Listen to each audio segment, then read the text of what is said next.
আসসালামু আলাইকুম। আজকে আমি আপনাদেরকে কবুতরের মাংস রান্না দেখাচ্ছি। এই যে আমি ফ্রাই প্যানে তেল দিয়ে দিলাম, পরিমাণ মতো তেল দিয়ে এখানে পেঁয়াজ বাটা দিয়ে দিলাম 4 টেবিল চামচ।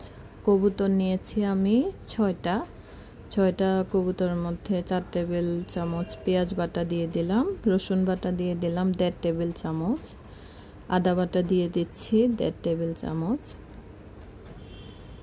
দিয়ে আমি একটু নেড়ে চেড়ে দিচ্ছি। এখন লবণ দিব 1/2 টেবিল চামচ, পরে লাগলে আবার দিব। 1 টেবিল চামচ দিয়ে দিলাম হলুদ গুঁড়ো, তারপর মরিচ গুঁড়ো দিয়ে দিচ্ছি 1.5 টেবিল চামচ দিয়ে আমি একটু ভালোভাবে নেড়ে চেড়ে নিব। ধনে গুঁড়ো দিয়ে দিচ্ছি 1 টেবিল চামচ, জিরে গুঁড়ো দিয়ে দিব 1.5 টেবিল চামচ।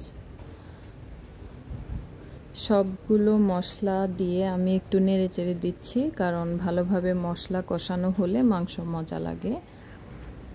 সামান্য পরিমাণ একটু পানি দিয়ে দিচ্ছি যাতে কড়াইতে মশলাগুলো লেগে না যায়। পানি দিয়ে আমি ভালোভাবে আবার একটু নেড়ে চেড়ে দিচ্ছি। দেখুন তেল ভেসে উঠেছে। যখন মশলার উপরে তেল ভেসে আসবে তখন বুঝবেন যে মশলাগুলো কষানো হয়েছে। দারুচিনি, এলাচ, তেজপাতা আর লবঙ্গ দিয়ে দিলাম, দিয়ে আমি আবার একটু নেড়ে চেড়ে দিচ্ছি। 2 মিনিট নেড়ে চেড়ে নিয়েছি মশলাগুলো। এখন কবুতরের মাংসগুলো আমি দিয়ে দিচ্ছি, দিয়ে আমি ভালোভাবে এগুলো নেড়ে চেড়ে দিব যাতে মশলার সাথে কবুতরের মাংসগুলো ভালোভাবে মিক্সড হয়ে যায়। এই জন্য আমি ভালোভাবে মিশিয়ে নিচ্ছি। এখন আমি ঢাকনা দিয়ে ঢেকে দিব কবুতরের মাংসগুলো। 15 মিনিট পরে দেখুন আমি ঢাকনা উঠিয়ে দেখাচ্ছি, পানি বেরিয়েছে। আমি কিন্তু যখন ঢাকনা দিয়েছিলাম পানি দিইনি, জাস্ট মশলা কষানোর জন্য অল্প একটু পানি দিয়েছিলাম।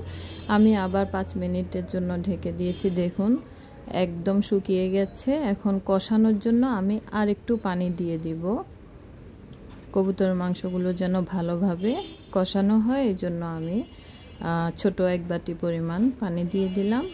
কষানো হয়ে গেছে, কাঁচামরিচ দিয়ে দিলাম। কবুতর মাংসগুলো আমি একদম ভালোভাবে কষিয়ে নিয়েছি। এখন ঝোলের পানি দিয়ে দিচ্ছি।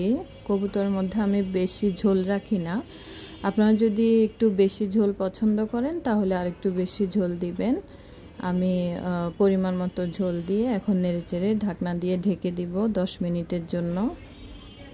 10 মিনিট পরে দেখুন ঝোলগুলো প্রায় শুকিয়ে এসেছে, কবুতর হয়ে এসেছে। দেখুন কবুতরগুলো হয়ে গেছে।